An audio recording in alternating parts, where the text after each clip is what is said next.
Olá, estamos aqui para mais uma edição do canal Reviva. Vamos tratar hoje, continuar tratando o tema da longevidade e para essa edição de hoje nós estamos trazendo aqui uma pessoa, um grande amigo, uma pessoa muito especial que tem uma história de vida muito bacana. Além da jornada profissional que ele teve, ele também depois está aposentado, mas está desenvolvendo um trabalho social extraordinário. Eu tenho certeza que ele vai servir de inspiração para todos nós e o depoimento deles vai ser muito bacana. Eu convido hoje para a nossa entrevista o Nicolau Feijó. Olá, Feijó. Prazer em recebê-lo. Obrigado pela tua presença aqui. E hoje a gente quer que você conte um pouco da tua história para a gente, para os nossos espectadores. Fala um pouco de você inicialmente. Quem é o Feijó? Tá bom. Bom, primeiramente, muito obrigado, Vicenzo, pelo convite, né? Nós já temos aí uma história de alguns empreendimentos juntos, né? Uhum. Bom, meu nome é Marcos Feijó. Eu nasci em Niterói, né? Cidade de Niterói. Migrei para Vinhedo em 92, para São Paulo, né? Em 92. Sou formado fiz alguns cursos, né? Fiz um curso técnico, estudei no Salesiano, né? Que era uma escola muito interessante de Niterói. Depois, ainda na época dos militares, com a expansão, né, de telecom, eles apresentaram lá um curso de telecomunicações, né, técnico, que era uma oportunidade muito boa. Comecei ali a minha carreira. Depois foram 37 anos em telecom, né? Que até me aposentar. Então, fiz esse curso, depois engenharia elétrica, fiz o curso de sistema na PUC, na época que estava montando os CPDs, né? Depois fiz administração, MBA. Então, fiz essa carreira, migrei depois do Rio para São Paulo, em 92, para a Telesp. Participei da implantação de celular, desenvolvi toda a parte de internet e intranet, né, quando eu estava aqui na Telesp, para o estado de São Paulo. Inauguramos em 97, ganhamos o prêmio Best, foi muito interessante, uma equipe muito, muito boa, né? Sempre em parceria com IBM e outras empresas de grande porte, que sempre essas empresas de tecnologia buscam, né? Posteriormente, em 98, a Telefônica foi vendida para a Telefônica, as oportunidades aí aumentaram ainda mais. Depois eu fui convidado, eu fiquei na área de TI, fui assessor do diretor de TI, era uma área muito grande, né? Posteriormente eu fui indicado para ser PMO de um projeto em Madrid, para a América Latina, para os países que éramos Brasil, Argentina, Chile, Peru e Colômbia. Participei desse projeto lá por um período de praticamente 4 anos, foi uma experiência muito rica, com parceiros tecnológicos muito grandes, como McKinsey, como IDS, Accenture e sempre IBM também. A carreira com a IBM é bem longa, né? Como parceiro. E dali para frente, muito trabalho, né? Muita inovação sempre. Sempre ligado à área de TI e inovação, né? Eu já tinha no passado, né? Ainda desde a época antiga, lá da Telerge, né? A gente tive lá um coordenador, né, de área muito bom, que era muito ligado a novas tecnologias. Eu trabalhei com ele, porque a gente sempre tinha essa visão. Isso te deu inspiração também? Deu muita inspiração. A gente ficava sempre, como eu dizia, cheirando novidade, né? Mas me diz uma coisa, quando você começou, com que idade começou a trabalhar? Eu comecei com 11 anos no escritório do meu pai de contabilidade. Então, já datilografava. Naquela época, a gente fazia as guias de pagamento, tudo com aqueles carbonos, né? E eu era bom em datilografia, em fazer conta, né? Com 11 anos você já estava brincando. Datilografava. Aí, porque na época não tinha ainda ICM, não tinha essas coisas, a gente pagava no banco com as guias ou levava o livro lá no coletor estadual. Alguns da minha idade, eu estou com 70 anos, deve lembrar dos selos que tinham, né? Tinha até selo nos armários, nos móveis, no mobiliário, era tudo ainda bem jurássico, né? E depois, com a evolução, está no ponto que está hoje, né? Por que com 11 anos você quis trabalhar? Na realidade, assim, eu venho de uma família de 7 irmãos comigo, né? Meu pai era um contador que tinha muitas firmas, né, que ele fazia contabilidade, e ele acabava induzindo o parto para a gente. Falou, ó, me ajuda aqui, que eu preciso de ajuda. E a gente gostava daquele movimento, ganhava lá o dinheirinho da gente, mas aí eu fazia outras coisas. Eu empurrava carrinho de feira para as madames, levava as bolsas. Desde pequeno eu já tinha um viés um pouco empreendedor, né? Era muito comum, era tudo muito natural, era tudo muito simples, né? Não tinha preconceito, até achava bacana, porque eu tinha parente nos Estados Unidos e lá a gente via os jovens, né? Já ia trabalhar de empacotador, ganhava lá, tinha um valor de hora, de dólar, né? A gente era muito simples, eu morava no bairro, que era muito bom, mas muito simples também, não tinha diferença nas escolas, eu sempre estudei em escola particular, né? Era doido para estudar em escola pública, mas eu fazia a prova lá, passava com bolsa integral e acabava indo. Então, eu até brinco, eu estudei numa escola muito importante, mas era uma escola católica na época, as proprietárias eram pessoas assim, muito dedicadas, dava muita bolsa de estudo para as famílias carentes, e a gente convivia. Eu me lembro que o cara mais rico era o filho do dono do cartório, mas a gente trocava merenda. Um levava laranja, outro levava... Era tudo muito simples, muito agradável, né? Hoje a gente acompanho aí as escolas, né? Às vezes cria essa diferença nas escolas, essa segregação. E essa experiência, como é que você enxerga hoje? Foi útil para você? Foi muito útil, porque ao longo da vida eu convivi na área de telecom, por exemplo.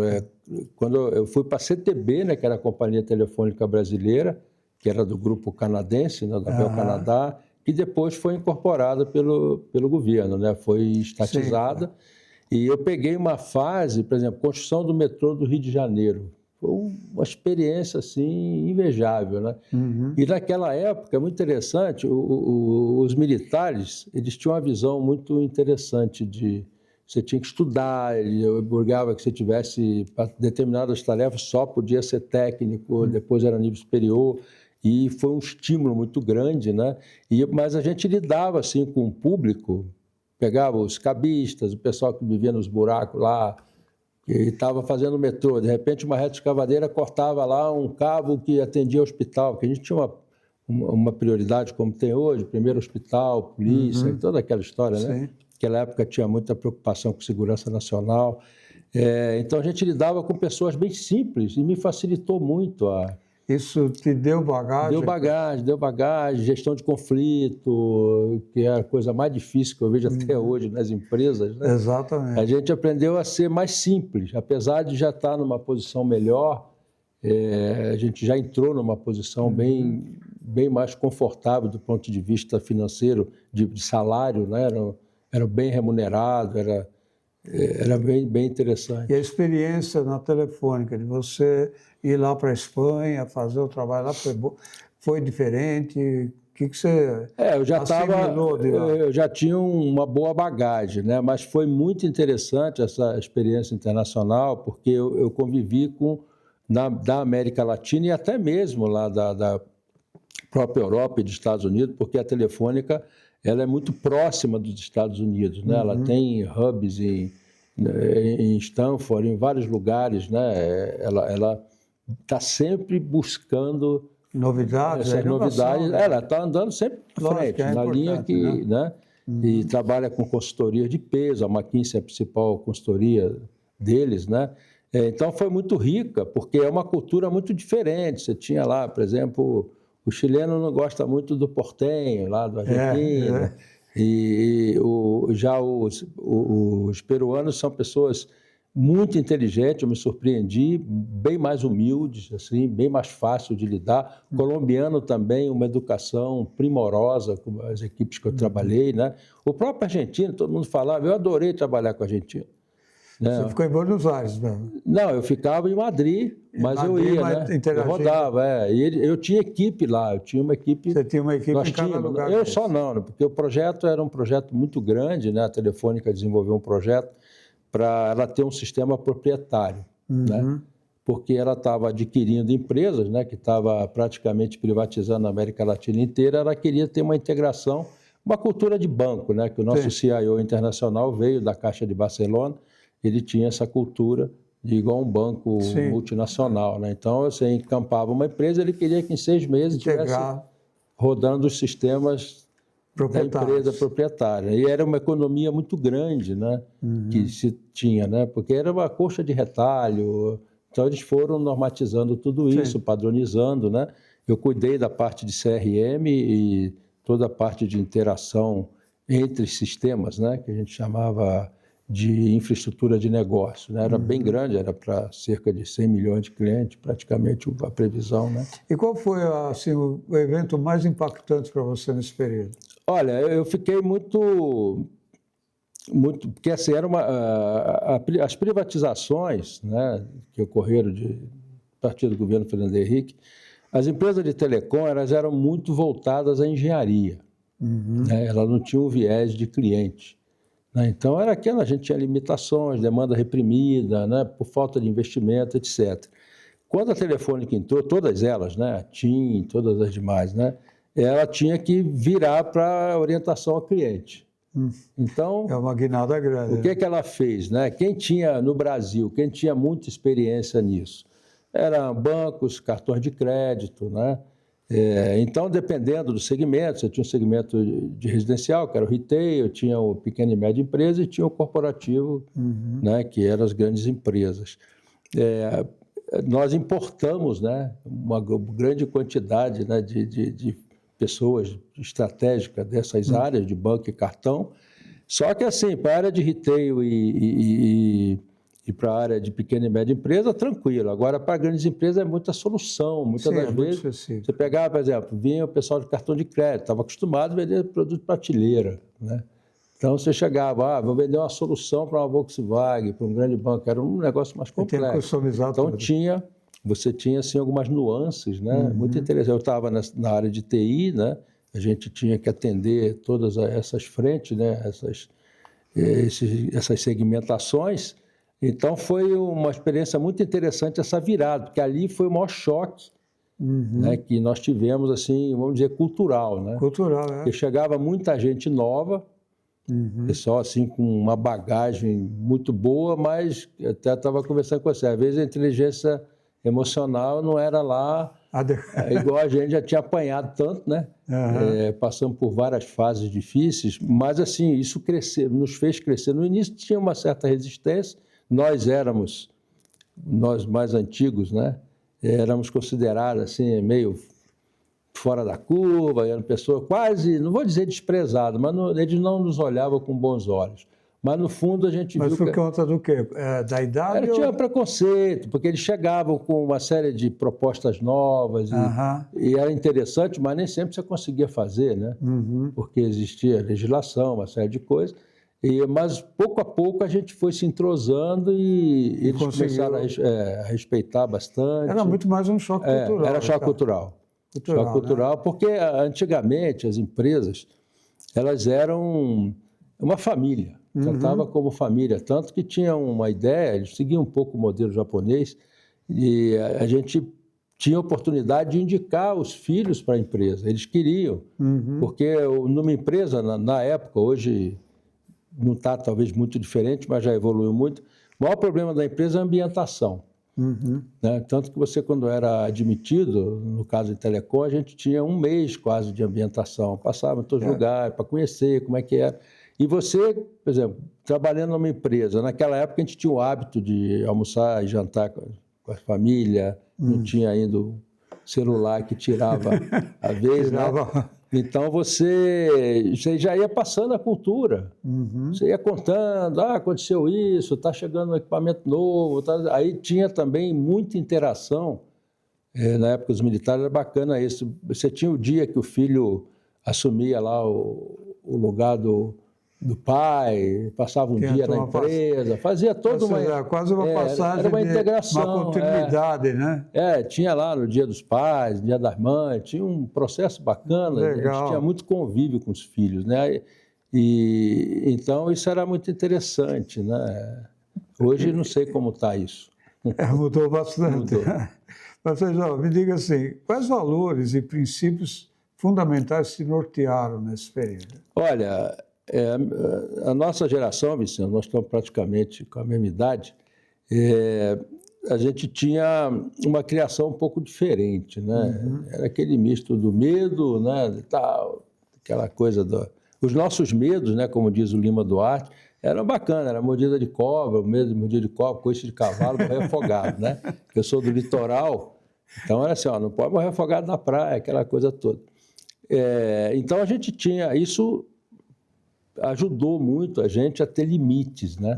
Então, por exemplo, a coisa que desde pequeno eu fui assim sendo orientado pelos meus pais era o comprometimento, né? Então, eu vou fazer uma coisa bem simples. Lá, naquela época, o arroz e feijão vinha cheio de pedrinha. Então, a gente tinha uma rotina semanal, um varria quintal, outro catar. Então, a gente primava para não deixar uma pedra no feijão, entendeu? Não. É uma coisa simples, mas parece que não, você já tinha um processo que você já ia se acostumando, né? A parte moral e ética também era muito... Assim, a gente teve uma formação muito boa. Isso você entende que, de alguma forma, te ajudaram Ajudou também muito, porque a gente tinha a chance de assim, prejudicar as pessoas para subir, mas a gente sempre teve esse freio, né? Eu tenho dois momentos na minha vida empresarial porque é muito interessante, né? O pessoal fala, errou, não errou. A gente só dá o que tem na época, né? Eu tenho um amigo que falava que a verdade é uma mentira transitória, né? Que ela vai evoluindo, né? Alguém dizia que a Terra era quadrada, depois o outro foi provar que a Terra era redonda, morreu na fogueira, mas depois viu que era redonda. Então, determinadas épocas, até pela pouca experiência, né, a gente cometeu alguns erros, né? Mas depois lá na frente você via. É tão interessante isso que eu me lembro, eu já estava aposentado uns 5 anos, a gente tinha um hábito de fazer trilha de jipe, e um dia eu estava lá no Japi, e eu lembrei de um fato que eu tinha participado, num caso de uma demissão, que eu aquilo ali não ficou mal resolvido na minha cabeça, não sabia qual o limite, se eu fui o cara que... E demitiu a pessoa? Na verdade, já vinha a lista pronta, né? A gente só cumpria, né? Era muito difícil no início, depois virou meio que um hábito, porque não era a gente que fazia isso. Só quando tive casos, assim, até de justa causa, de pessoas que lesaram e tal, mas não vem ao caso. A empresa nunca mandou ninguém embora por justa causa. Ela pagava tudo e acabou. Então, isso pesava muito na hora que Tinha cara que não tinha escrúpulo, né? Já chegava, já fazia o que tinha que fazer. Mas sempre foi uma decisão difícil, né? Foi uma decisão difícil e aí depois você pensa, tá bom, se eu errei, na época é o que eu tinha para dar, agora é outra história, já faria diferente, né? Exato. E aí você teria algum conselho que você daria em termos de carreira para os jovens aí que estão... Hoje tem tanta... Está muito difícil, né? Tanta abordagem diferente. Para eles deve estar sendo difícil, porque como nós viemos de uma educação mais rígida, você tinha que estudar, trabalhar, crescer, aí família, tinha toda aquela história. Já tinha um framework traçado. A gente não tinha... Era meio que um modelinho, era um clichê que você ia lá e seguia, né? Obviamente outros saíram, que é natural, cada um tem um perfil. Outros tinha uns que não gostavam de trabalhar em empresa, queriam ter mais liberdade, empreenderam, né? A gente sempre viu que tinha uma regra na vida lá na época, que é ser CLT é o melhor dos mundos, né? A gente falava isso, né? Era muito interessante, porque você tinha alguma garantia, depois de certo tempo, você tinha lá os planos de previdência que começaram a implantar, você tinha um pacote de RH muito generoso, aí você com filho, tudo. Mas hoje a gente vê, provavelmente, a liberdade que os jovens têm, que ao mesmo tempo eu acho que deve criar uma dificuldade, né? Que para a gente já estava meio que escrito nas estrelas. Às vezes você fazia um teste vocacional, eu me lembro quando eu fiz o meu lá ainda no Salesiano, deu 5 opções, foi perturbador, eu não sabia para qual eu corria, né? Mas acabei correndo numa que também estava dentro do escopo do resultado do teste, né? Então eu vejo que para eles o mais importante é você ser correto, ter ética, moralmente correto, ser dedicado, que a dedicação faz a diferença. Né? O detalhe faz a diferença. É ser comprometido. E uma coisa que é difícil, que também eu demorei, é você entender que você não vai mudar ninguém e que ninguém é igual a você. Entendeu? Uhum. Isso aí não adianta. A gente, quando fica mais velho, é que fica mais fácil de entender, que a gente quer sempre ver no outro a gente, né? Uhum. A gente tem essa mania. E tem uma técnica até que depois a gente acabou fazendo, do que eu não sou bom ainda, o que eu preciso aperfeiçoar. Aquilo que eu critico você, normalmente eu tenho esse problema dentro de mim, né? Uhum. Então, a gente tivemos algumas oportunidades de algumas capacitações na área de RH, na área de psicologia, lá dentro da própria empresa, né? A gente falava, eu não gosto desse negócio aí que o Vicenzo faz, é porque eu sou igualzinho. A gente é espelho, né? Então, esse respeito, e tentar, por exemplo, uma virada muito grande foi quando antigamente a gente era competitivo na empresa, até dentro das áreas. Uhum. E TI é uma área sempre que a gente brincava que é quem jogou pedra na cruz, né? Porque tudo estourava em TI. Se o pessoal de venda não vendeu, porque o sistema não estava bom, o catálogo não atendia, é sempre assim, né? Então, a gente criava uma competição. Depois que entrou essa cultura do ganha-ganha, foi uma coisa espetacular. E foi difícil. Uhum. Nós tivemos que treinar isso mensalmente, levava as equipes para os hotéis, aí, fazia aquelas dinâmicas de fim de semana. Sim. E é onde convenceu a gente assim, de uma imagem que me marcou muito, né, para que a gente pudesse, era a equipe de Fórmula 1. Né, que eles plasmavam lá uma foto da equipe na hora do pit stop. E o cara, eu tinha um instrutor muito bom na época, uma pessoa muito especial, que ele falou, olha, ele inclusive ajudava a montar a Fórmula 1, né? Uhum. Ele tinha uma empresa com um grupo que eles eram um dos organizadores, era um tempo recorde. Ele falou, olha, eu presenciei briga dentro dos boxes, assim, da escuderia A, escuderia B, de mecânicos. Brigas, assim, tremendas. Mas na hora do pit stop, o cara esquecia. Era o cara que botava o pneu e o outro apertava. Que é um trabalho de equipe altamente sincronizado. Então, né? Isso aí foi... No início, para a gente, era muito novo, né? Porque a gente vinha do mundo competitivo. Uhum. Vinha do mundo. Dentro da empresa, às vezes, o cara travava você porque não te dava informação. Sim. E a área de TI, no fundo, ela é sempre consequência, né? Eu vou fazer um levantamento de dados lá, se você não me passa os parâmetros, não me informa o que você quer, não vai sair. Então, eu acho que essa parte de a gente tentar reduzir esse estresse, né, da gestão de conflitos, né, que é uma coisa muito difícil nas empresas, né? Hoje um dos itens que mais se valoriza no profissional é a questão chamada soft skills, né? Exatamente a parte comportamental. Então, acho que essa, para mim, o ponto-chave é você tentar desenvolver. Se o jovem tiver a mesma dinâmica que eles têm nas redes sociais, que a gente vê, me preocupa um pouco, mas a gente tem que achar legal, porque eu tenho ainda jovens na família, eles estão sempre alegres, né, nas postagens, né? Independente do drama que eles estão vivendo, né? Estão sempre lá brindando, todo mundo na alegria, e a gente sabe que a vida não é só isso. Então, se eles conseguissem pegar essa energia e levar, né, para o mundo profissional deles, criar essa... Isso é uma coisa espetacular. Isso é uma tremenda vantagem. Espetacular, uma vantagem, porque, no fundo, até eu participei de uma dinâmica que mostrava que de 10 itens que você tem na sua vida, a pessoa para quem é empregado, a pessoa que você mais fala é no chefe. Fala mais do que no seu filho, na sua esposa. Isso aí é uma pesquisa internacional. Então, assim, ninguém gosta de chefe, você sabe, tem toda aquela história. Mas se você está numa organização, se for o caso, aquilo ali tem que crescer. Você depende daquilo, ela depende de você. A gente tem que ter essa noção, né? Lá o board da empresa, ou se é uma empresa familiar, é duro. Não é fácil pagar boleto, pagar as contas, pagar tudo em dia, não atrasar salário, né? Então, se a gente puder ser colaborativo, o mais possível, espetacular. O resto vem por acréscimo. Exatamente, são pontos importantes. Feijão, vamos falar um pouquinho da questão da longevidade. Sim. Hoje, as pessoas estão vivendo mais, e são é uma dádiva, na realidade.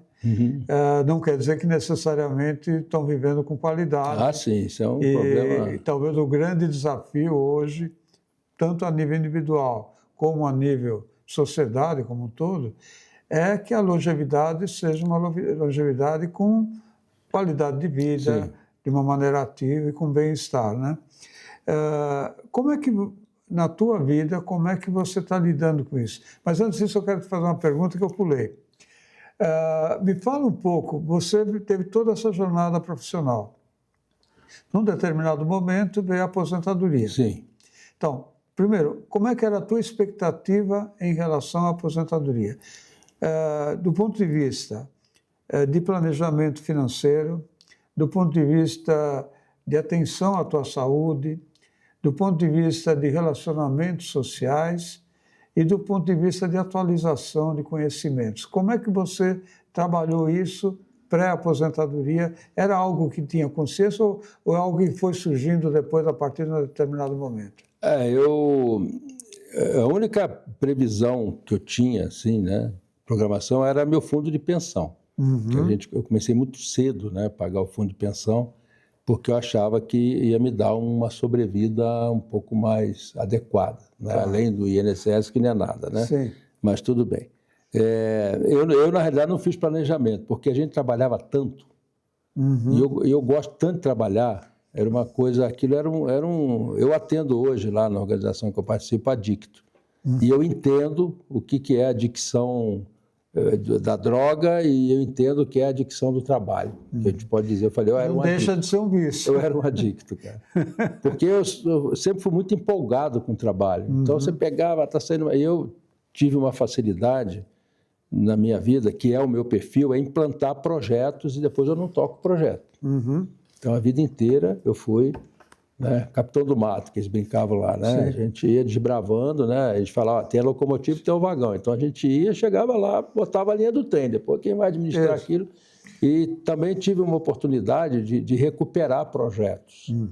Né? Projetos assim que já estavam praticamente, que não estavam cumprindo os objetivos. Não é o objetivo estava correto, mas assim, as empresas que vinham para fazer e a gestão não estava sendo adequada, então eram projetos fadados a fracassar. Então eu tive a oportunidade também de trabalhar, que é um negócio extremamente desgastante. Sim, porque você precisa ver. Isso, mas eu consegui fazer isso, eu sempre tive esse viés assim de buscar oportunidade, né, e melhorar as coisas, sempre querendo melhorar. Apanhei muito no início, porque tinha muita gente caixotinho, que não queria sair do quadradinho, eu sempre saí do quadrado, né? Então, eu não tive uma previsão, assim, eu previ, vou comprar um barco, vou velejar, vou fazer isso. Não, isso Você não tinha um sonho desse tipo? Não, porque me aposentei, assim, até a gente chamava que a gente era mico-leão dourado, porque era espécie de extinção na empresa. A empresa, uma época, ela não queria ninguém com mais de 45 anos, eu sobrevivi até os 57, praticamente, entendeu? Sobrevivi não, eu trabalhava muito, podia ficar até mais, mas chegou uma hora que eu falei, olha, agora é a hora de Foi uma decisão horizontes. Tua que... Foi minha. Tá. Inclusive, eu pedi demissão. Tá. Tinha aqueles pacotes de PDV. Eu tinha lá umas garantias pelo cargo que eu tinha, né, no meu contrato. Eu já tinha tempo de aposentadoria, tinha tempo da Previdência. E eu pedi para sair, porque eu vi que chegou uma hora que já não me alegrava mais aquilo que eu fazia, porque eu tinha um amigo que me ensinou isso. Quando você entra no lugar e seu eu fica do lado de fora, você fica doido para dar 5 horas para você voltar, porque não tá bom. Aí não estava bom, apesar de eu gostar muito, mas eu falei, não, eu tenho que desacelerar, está na hora de eu entregar o bastão, né? Naquela corrida dos 400 metros de revezamento, né? Esse é o primeiro que arrancou, mas você tem que entregar o bastão para a equipe ganhar. Então, eu achei que cumpriu o meu tempo. Então, aí depois eu fiquei um tempo... Eu fui dar aula na Fundação Getúlio Vargas, né? Me chamaram lá, que eles gostavam desse perfil, né? E fiquei dando aula. E, em seguida, a gente pensou, no meu período na Espanha, eu achava uma coisa bacana, que era o turismo rural, né? Eu fazia muito lá, de fim de semana. E aí, acabei montando, comprei um sítio, vendi minha casa no condomínio, comprei um sítio, implantamos um programa de turismo rural muito interessante, tinha uva, já tinha pé de uva e tal. Fiquei como agricultor um período, que era uma experiência que eu queria viver. Era uma vontade. Que eu tinha visto meu avô fazer isso com café, com não sei o quê, mas eu era moleque. E então, assim, para valorizar, porque é uma experiência muito interessante, porque como eu já trabalhei muito sábado, domingo na área de TI, não tinha jeito. A gente tinha uma escalabilidade lá, caiu as tabelas lá, você tinha que mandar a informação para os Nova York, não sei o quê. Você tinha que dar um jeito, chamava igual o médico. Não, o cara chegou a quebrar, você tem que ir lá consertar. E vi que a agricultura é igual, viu? Porque a uva, por exemplo, o período bom é Natal, Ano Novo, de vender. Então, não quer saber se está chovendo, se é domingo, se é sábado, tem que estar lá colhendo. E comecei a fazer uma análise, até tinha desenvolvido um projeto de ERP baseado para fazer campo, né? Que a uva é muito parecido com a gente, né? Muito parecido com o ser humano, né? É muito interessante. Por isso que acho que a maioria dos exemplos da Bíblia fala da videira, não sei o que, aquelas coisas. Então, eu implantei lá esse projeto, me ajudou muito, porque não tive tempo de ficar preocupado. Quer dizer, praticamente você continuou tendo uma atividade... outra área, mas que é muito parecida. Não houve uma interrupção. Muito parecida, não teve interrupção.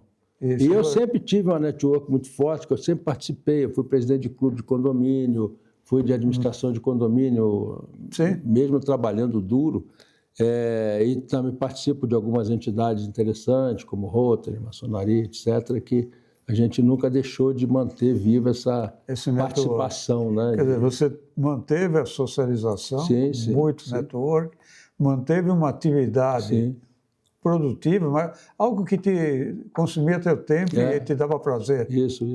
Você tinha, de alguma forma, era interessante. É interessante. E depois ainda assumi uma entidade, uma OSC, né, Organização da Sociedade Civil, que trabalha com... É uma entidade religiosa, mas o meu foco que eu dei é como a gente atende famílias em condição de vulnerabilidade. Eu comecei a trabalhar forte para poder fazer inclusão social e geração de renda dessas famílias, né? Então, hoje a gente tem lá um portfólio de cursos espetacular, conseguimos fazer uma série. Você atende uma família inteira ou crianças ou pais? Normalmente são as famílias, às vezes é vó que cria o neto, às vezes é a mãe. São famílias desestruturadas. Essas famílias, posso quase que garantir que cerca de 60% são as mulheres que tocam, né? Porque o cara foi embora, às vezes ela teve mais de um relacionamento, né? São regiões assim que elas vivem um pouco complicadas, tem muito conflito, né? Agora, são as crianças maravilhosas, né? Que têm a oportunidade de crescer muito se você dá um empurrãozinho, entendeu? Isso é uma coisa que me encanta, né? É ver como eles são sagazes, astutos, como eles são ligados, né? Porque vivem em ambientes hostis, né? Praticamente. Então tem que aprender como é que se vira. É diferente, às vezes, meus filhos, boa etapa da vida, foram criados em condomínio, né? Eles reclamavam que a gente era meio duro na educação, mas graças a Deus todo mundo trabalha, se formou, né? E a gente via assim, algumas coisas no condomínio e eu tive até funcionários meus que foram muito protegidos, né, pelos pais e para cumprir uma meta o cara tinha síndrome do pânico, se não cumprisse.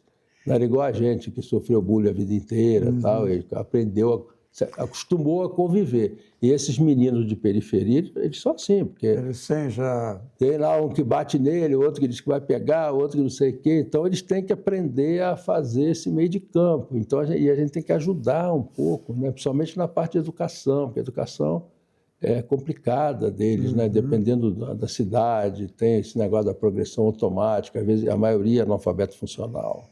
Dependendo da cidade, é complicado. Esse trabalho que você faz, esse trabalho social, talvez as pessoas não tenham ideia, porque eu presenciei você construindo um negócio tijolo por tijolo.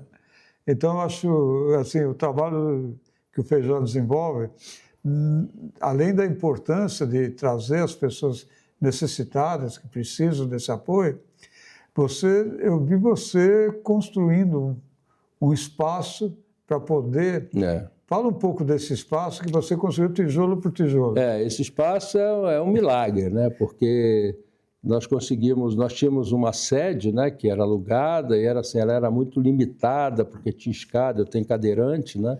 Então a gente tinha um sonho de fazer um negócio linear, assim, tudo plano. E nós conseguimos lá uma concessão pública de um terreno, e nós tínhamos 53 mil e fizemos uma edificação de 1 milhão e pouco, né? Com a ajuda de um monte de gente, eventos, muitos benfeitores, que os caras, assim, o povo é muito bom. O que precisa ter, assim, o cara precisa ver onde ele aplica o dinheiro dele, onde ele faz a doação dele. Porque a gente está vendo muitas coisas, muitos mal feitos, né? Eu não vou criticar ninguém, porque a gente tem que estar dentro do local para poder falar, senão você fica aliviando. Então, quando o pessoal vê resultado, aí a coisa anda. Por exemplo, um mês atrás, acho que ainda foi um mês atrás, a gente recebeu uma solicitação de fazer um telhado na casa de uma senhora, que chovia dentro. O marido está há 10 anos na cama, amarrado, que é um AVC e Alzheimer. Ele tem sonda nasointeral, ele tira a sonda e cada vez que vai colocar, você tem risco de perfurar o esôfago. Ele tem home care da prefeitura, faz um trabalho maravilhoso lá. Então, eu não tinha dinheiro lá na entidade. Aí você bota na rede lá, no dia seguinte eu já tinha a verba para fazer, e um monte de voluntário, o cara pega uma mega empresa de engenharia, não, fim de semana tem uns funcionários aqui que fica lá no alojamento, eu vou disponibilizar, ou não sei o quê. Quer dizer, você vai e faz um movimento desse, faz um benefício tremendo, né, para a pessoa, que às vezes o governo, a gente fala muito mal do governo, mas determinadas coisas ele não consegue fazer por legislação, né? O cara não pode chegar lá, eu vou fazer, não dá a legislação, o prefeito vai preso, tem que pagar multa, o Ministério Público vai em cima. Então, tem alguns, vamos dizer assim, alguns subterrâneos, né? Que você tem que estar meio entendendo isso, né? E não criticar muito. Eu tenho sido o governo municipal da cidade que eu estou, é muito parceiro da gente em tudo, né? Que a gente precisa, eles estão sempre à disposição, né? É muito interessante, é uma via de mão dupla, né? Sim, sim. Mas você consegue, de alguma forma, nesse trabalho, você se vê com o mesmo entusiasmo ou maior do que aquele quando você estava na Olha, Vicente, para falar a verdade, graças a Deus, eu nunca perdi o entusiasmo. Eu acordo cantando, vou para casa ver, eu vou de domingo a domingo na instituição que a gente está terminando uma obra, agora uma cozinha, nós ganhamos um projeto internacional, é uma cozinha industrial para capacitação. Eu já capacitei nós tínhamos lá uma grade junto com o Sebrae, Senai e Senac de 28 cursos, né? Eu já capacitei, acho que em 18 cursos, né, na área de culinária, né, área de estética, área de vestuário. Serviços gerais é que a gente não entrou, que é jardinagem. Estou esperando o pessoal do Sistema S de liberar para a gente, né? Então, nós conseguimos fazer isso por quê? Porque quando eu cheguei na entidade, ela era extremamente assistencialista, né? A gente tinha família lá há 20 anos só pegando cesta básica. Que às vezes precisa mesmo. Se você não for na casa, não entender, a gente tem mania de julgar, né? O cara tem um celular ali melhor que o meu, não sei o quê. A gente tem esse hábito, mas não vai saber como é que chegou aquilo ali, né? Às vezes nem é bom saber. Mas aí a gente começou a ver, porque a preocupação é as crianças, né? Como é que vai ser? Aí com os idosos, tem muita gente analfabeta. Aí hoje eu tenho lá na entidade, por exemplo, o consultório odontológico. Eu penso, mas a rede pública tem na UBS. Mas o cara vai fazer um canal, doendo lá, vai demorar uma semana, pô. E aí você consegue atender Conseguimos lá, com a ajuda de um monte de gente, montar um big no consultório odontológico. O ano passado foram 798 atendimentos. Senhoras que há 25 anos não iam dentista. E eu não sabia, nós temos 4 dentistas voluntários e uma protética voluntária. Top. Imagina assim, estado da arte. Chegaram lá, eu quero ser voluntário. A primeira eu falei, posso montar um consultório aqui? Eu falei, aí fui, tirei vigilância sanitária, fiz tudo, licenciamento, tudo, adequamos tudo ao que o pessoal da Secretaria de Saúde pediu, e a coisa começou a rodar, né? Como é que vai pagar os insumos, que é caríssimo? Aí aparece, cara, a gente faz evento, faz isso. Às vezes tem algum conhecido, até que era ex-cliente lá, ou cliente, a gente fala que é meio Robin Hood, né? Quem pode pagar, paga até menos, mas aí para manter rodando a máquina, eventualmente vai um benfeitor lá e aporta também, sempre está aportando, né?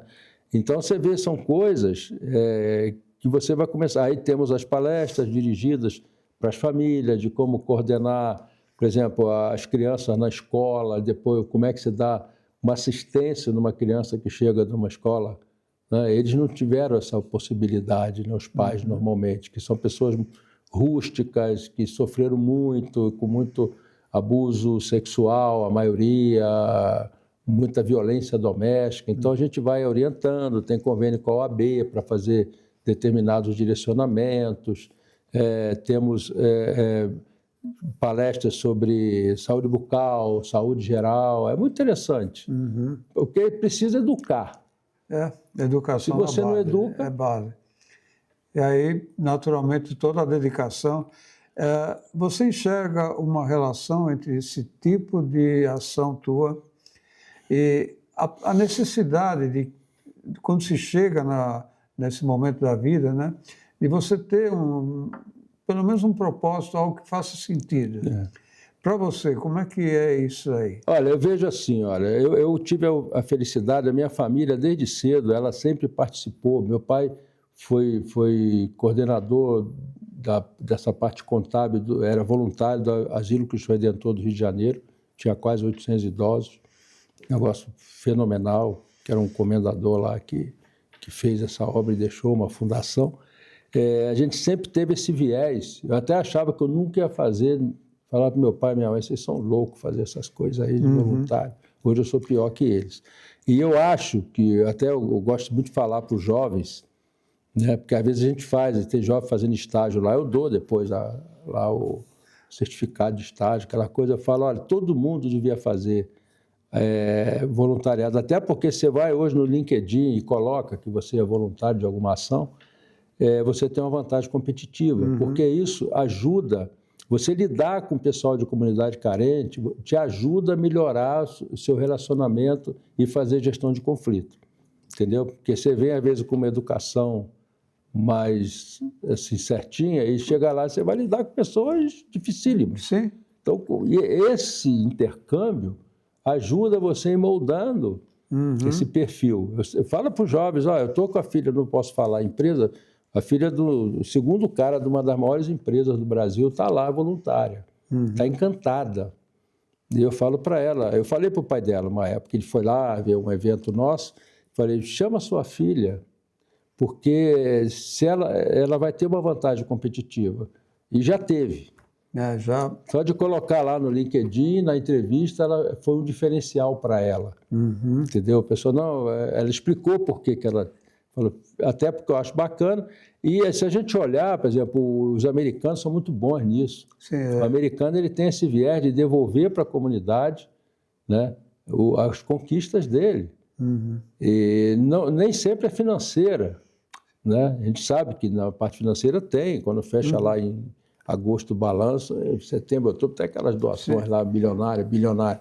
Eu vi isso, eu fui algumas vezes a Stanford, então tinha lá um núcleo da empresa e às vezes a gente convivia ali com o pessoal. Eu me lembro que às vezes a gente estava lá, rapaz, aquilo lá, o Silicon Valley, quando chega sexta-feira à tarde lá, aquilo é um deserto, né? Você fica no hotel lá, tem que alugar um carro, sair, e o pessoal começou a entrosar com a gente, chamar para churrasco. Algumas vezes, não vá, porque agora não dá para ir esse fim de semana, porque nós vamos instalar os computadores na escola das crianças. É tudo voluntário, lá no high school, lá e tal, entendeu? Eles têm esse viés. Então, isso é uma coisa que a gente precisa fazer, essa devolução, né? Porque nós temos um ato de julgar, a gente é alimentado por uma mídia difícil, né? A gente só vê o lado ruim, e toda pessoa tem um lado bom. Mas o cara matou, não sei o quê. Tem muita coisa boa. Eu vejo cada vez que eu levanto a bandeirinha, Vicenço, mas vem um monte de gente ajudar. Eu concordo contigo em relação a isso, porque a gente, infelizmente, a gente é bombardeado diariamente por notícias ruins. Então a gente acaba achando que o mundo é ruim. Mas a quantidade de pessoas boas, com certeza, é infinitamente maior do que pessoas... Eu acho. O mundo está melhorando. Eu não tenho dúvida que o mundo está melhorando. É que agora a internet mostra todas as notícias, mas já foi muito pior. Com certeza. Feijó, tem algum mito em relação ao envelhecimento que você acha que prevalece e precisaria ser mudado? Olha, eu vejo hoje muito positiva. Antigamente, eu sou de uma época que 35 anos era velho. 40, o cara chegou em 40 anos, é velho. Porque eu vivi um bom tempo no interior, apesar de ter nascido na capital na época, mas a gente viu, o pessoal da roça às vezes morria muito cedo, né? Ou vivia muito. Meu avô, por exemplo, foi 90 e pouco, tal. Mas morria muito cedo, que era muita insalubridade, muita coisa, né? Eu vejo que tinha esse preconceito aí dos idosos. Né? O etarismo, muito grande, E hoje já mudou, a gente tem pesquisas aí recentes, né, mostrando que a melhor fase da sua vida é a partir de 55, onde você vai produzir mais, é mais eficaz, porque você fica mais seletivo. Aquelas besteiras que você fazia, que você pensava, e se você conseguir acalmar essa ânsia que o pessoal tem aí do consumo, que nós vivemos nisso, né? Eu tinha um professor na FGV que dizia, se você tem uma casa, tem uma esposa e 2 filhos, tem uma casa com 3 dormitórios, está adequado. Se tem o 4º dormitório, você é rico. Se você tem o 4 tranqueiro, é milionário. Porque a gente tem muita coisa que não usa. 70% que você tem na sua casa, você não usa e você sofreu para pagar aquilo. Pô. Exatamente. Então, a gente está programado para consumir. Se a gente já tem essa possibilidade, né? Que hoje a gente é sabido que a idade... Não precisa nem ir longe. A Alemanha, eu me lembro, a Alemanha na Segunda Guerra, os jovens quase todos foram dizimados, boa parte. Tinha caixa de banco na Alemanha, depois, nos anos 70 ainda, início dos anos 80, com 80 anos, porque não tinha população jovem. Sim. Era aquela turma que, como está acontecendo com a gente. A gente tem uma figura emblemática lá em Vinhedo, no supermercado Infante, que é o Seu Zé, você deve conhecer. O Seu Zé está com 92 anos, está lá, alegria, ele chega. Eu acho importante isso que você está falando, porque hoje a gente vê ainda nas empresas uma postura cultural em relação à pessoa. Hoje tem pessoas com 45 anos com dificuldade de ser entrevistada. Porque se ela manda no currículo... Mas é um erro. É um absurdo. Porque essa experiência, essa vivência que você adquiriu, e uma pessoa chegando com 50, 60 anos, ela adquiriu ao longo da vida, ela tem muito para contribuir e não é para substituir o jovem, é para trabalhar junto. A empresa ganha muito se ela conseguir integrar o jovem com as pessoas mais experientes. Eu me lembro sempre porque o japonês tem essa cultura de respeito ao idoso, né? Eu me lembro da entrevista que eu vi do Akio Morita, há muitos anos atrás, aquele Roberto Dávila, né? E aí o Roberto, no final, falou para ele, eu queria que o senhor resumisse, numa frase, toda a história, o que deveria ser o propósito de vida e o que é mais impactante. Ele falou assim, olha, bota uma coisa na sua cabeça, se você cortar a raiz, o broto morre. Então, isso é uma coisa muito significativa, porque você não pode desprezar essa experiência. Exato. Hoje a gente perdeu isso, porque antigamente a gente jantava junto com a avó, com o avô, com não sei o quê. Essa experiência ela era passada gradualmente, né? Hoje as avós, até os pais, às vezes, já estão na casa de repouso lá, que os filhos já colocam, nem conseguem conviver, às vezes, muitas das vezes, né? Boa parte ainda convive. Aquela Blue Zone aí que você tem em 5 lugares do mundo, por que aquele pessoal é longevo? Porque eles convivem em comunidade. Sim. Entendeu? Está provado cientificamente. Então, essa vida moderna, né, a gente está vendo hoje, outro dia eu estava vendo lá, aquela região da Canastra de Minas, tem muita gente indo para lá, ex-diretor da Coca-Cola, não sei o quê, um monte de gente saindo dessa vida assim, mais difícil, né? Obviamente você não vai conseguir todos, você ainda vai ter aí ter muita gente trabalhando jovem, mas hoje o idoso, os próprios mercados se você vê, eles estão pegando senhorinhas mais idosas para trabalhar. Por quê? São mais atenciosas. Porque primeiro que o jovem não quer. Ele quer ser digital influencer, já ganhar não sei quantos milhões por mês. Né? Isso você vai conseguir para 100 pessoas, para 1 milhão você não consegue. Né? Então, é isso aí. Eu acho que a oportunidade é muito boa de usar as experiências, né, vividas. Em termos de aprendizado, o que você diria? Você já me falou isso antes, alguma coisa, mas eu queria ver o seguinte. Quais foram os grandes aprendizados que você teve, se você fosse resumir, um aprendizado que te orientou e te baseou e te levou, te trouxe até aqui? Olha, primeiro, eu tenho algo assim que eu tenho desde de criança, né? Eu sempre fui colaborativo, sempre gostei de colaborar, né? Então, isso te traz muitas oportunidades. Então, você chegava lá, precisa, por exemplo, eu pegava leite para todo mundo na minha rua. Na época, o leiteiro passava lá com uma carrocinha, eu levava a carro leiteira, pegava o trocadinho para poder pagar o cinema. E eu tinha condição, meu pai tinha condição de pagar o cinema. Fazia carrinho na feira, porque sexta-feira tinha feira, pegava rolimã na empresa de ônibus e tal, eles doavam, que era rolimã mais ou menos, pegava cachorro bacalhau, levava. Isso foi um negócio muito bacana, que isso foi criando uma network forte, né? As pessoas que tinham o mesmo viés. Parece uma coisa meio vulgar, mas não é. Essa parte colaborativa, ela é muito interessante, você trabalhar de forma colaborativa. Tive algumas dificuldades de relacionamento, né? Porque sempre achei que tinha que fazer as coisas certas e às vezes achava que tinha que ser da minha maneira. Isso eu demorei um pouco. Aprendi muito na Espanha, e que vem até do próprio Evangelho, né? Que depois eu cito mais na frente, separar o problema da pessoa. Isso também foi uma coisa que demorei um pouquinho a cair a ficha, né? Então, a gente estava errado. Isso aí foi a coisa que eu mais admirei lá nos espanhóis, né? Você errava, então a gente falava, vamos consertar o erro, vamos evitar errar 2 vezes. Mas a gente queria até que a gente errasse, porque era muita inovação. Se você não erra em inovação, você não progride. Lógico. Entendeu? Então, tinha lá a gente já tinha esse viés. Isso foi uma coisa que me ajudou muito, né, a compreender, né? Porque é igual, eu tive um chefe que falava, um vice-presidente, falou, eles torciam para o Real Madrid, né? Então, eu falava, tem dia que o Zidane não está bem.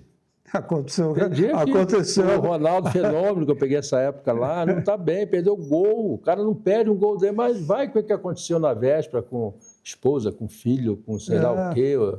Ele está de ressaca, não sei. Então, essa coisa do ser humano, né, é muito interessante você aprender a respeitar e lidar, né? Eu acho que isso é fundamental realmente para a convivência, para a gente conseguir realmente evoluir.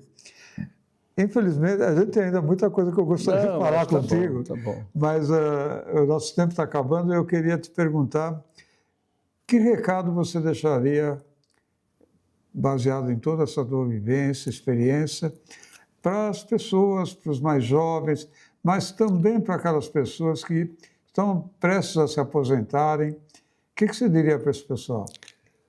Olha, uma das coisas que também eu venho aí trabalhando, né? A gente tem que, não vou dizer ser minimalista 100%, mas nós temos que começar a tirar esse peso, né? Porque uma coisa é certa, a gente está aqui na Terra, progride, vai lá, adquire os bens, temos que fazer isso, é natural. Se você tem recurso, compra o melhor carro, vai viajar, quer tomar um vinho bom, toma, bota os filhos nas melhores escolas, mas a gente, quando for embora, nada disso fica. Então, assim, evitar ter um apego excessivo às coisas. Desapegar, né? Desapegando aos poucos, né? É simples, às vezes você abre o armário lá, tem não sei quantos casacos, não sei quantos sapatos, não sei quantos tênis. Aí você fala, eu preciso. Tinha um amigo que falava, você tem um par de pé, cara. Pô, para que quer? Na época eu corri muito, né? O que você quer? 5 tênis? Pô, pelo amor de Deus. Então a gente tem que começar a ter esse viés assim de ir enxugando, né? Porque a maioria de nós veio de família simples, né? Eu tive uma época que nós moramos, meu pai ficou muito doente, ele era um cara que tinha recursos, mas ficou doente, era funcionário, como é que chama? Ele era o patrão dele lá, esqueci o nome. Era empreendedor, né? Então a gente foi morar numa casa, saímos de uma casa imensa, morar numa casa pequena, entendeu? Aí depois, ali foi uma experiência maravilhosa, todo mundo cresceu de novo. A gente nunca sabe, né, o que possa acontecer conosco. Então, se você sofre menos, se você foi começando a tirar essa bagagem. Tem aquela história lá do apartamento de 19 metros quadrados, daquele arquiteto, acho que é canadense. O que ele faz de 19 metros? Ele foi para Barcelona, conheceu uma menina, foi morar com ela e a menina conversou e falou, eu só preciso da mala. A gente viajava muito. Para que eu quero uma casa de não sei quantos dormitórios? Se você pode, quer, tudo bem. Mas a gente está vendo hoje, né? A gente que vem lá da cidade, tem muito condomínio, uma reversão, né? Aquelas casas de 400, 500 metros, aí fica o cara e a esposa sozinho, ou está viúva, não tem mais como jardineiro, empregado doméstico, não sei o quê, você fica perdido, é um custo fixo tremendo. Exatamente. Então, tem que pensar, hoje está fácil de pensar nisso aí, que você não precisa ter, né, ativo fixo, vai reduzindo para você se preocupar menos. Né? Isso é uma coisa que eu acho... E usar teu tempo para algo muito mais significativo, inclusive na área social. A área social, eu acho assim, ela é espetacular, porque às vezes eu estou com algumas dificuldades pessoais e nós não somos bipolar, nós somos multipolares, se você for olhar. Né? Que a gente tem várias personalidades dentro da gente. Então, você às vezes está com alguns problemas, ou até familiares. Você chega lá, são tantas coisas diferentes que você vê que você não tem problema, cara. Você é um privilegiado. Aprender a valorizar o que tem, que a gente sofre pelo que não tem. Exatamente. Então, valoriza o que tem. É isso mesmo. Tá bom, Vicente. É isso aí. Olha, Feijó, realmente quero te agradecer pelo teu depoimento. Eu que agradeço. Eu acho que dentro do propósito desse canal, que é justamente trazer um pouco dessas vivências, dessa sabedoria adquirida ao longo da vida, quer dizer, uma jornada rica de experiências, né? E que, de alguma forma, podem também inspirar outras pessoas. A gente tem uma população enorme que está chegando agora nessa fase da vida, mesmo a geração posterior à nossa, a chamada geração X, né? Que é a subsequente. Daqui 10 anos está se aposentando, está entrando nesse momento. E muitas vezes as pessoas chegam nesse momento sem uma clareza do que fazer. Então é importante realmente, acho que, trazer um pouco dessas vivências, trazer experiências como essa, que podem, de uma forma, dar esse... E assim, também, Vicente, a gente não pode abrir mão do convívio social. Exatamente. Porque o que faz a gente crescer é o convívio social, entendeu? Então, se você quiser se isolar... Eu tinha amigos que falam assim, eu vou aposentar, vou comprar uma casa na praia. Não fica mais de 3 meses. Exato. Chegar lá, o mar à noite é angustiante. Eu morei em beira-mar, né? Ele vai batendo, você fica lá, então... É complicado. Então, você tem que ter alguma atividade que você tenha essa interação algo que faça sentido para você. Né? Não tem... Seja na igreja que você frequenta, seja no grupo de truco, grupo não sei de quê. É isso aí. Tem que ter.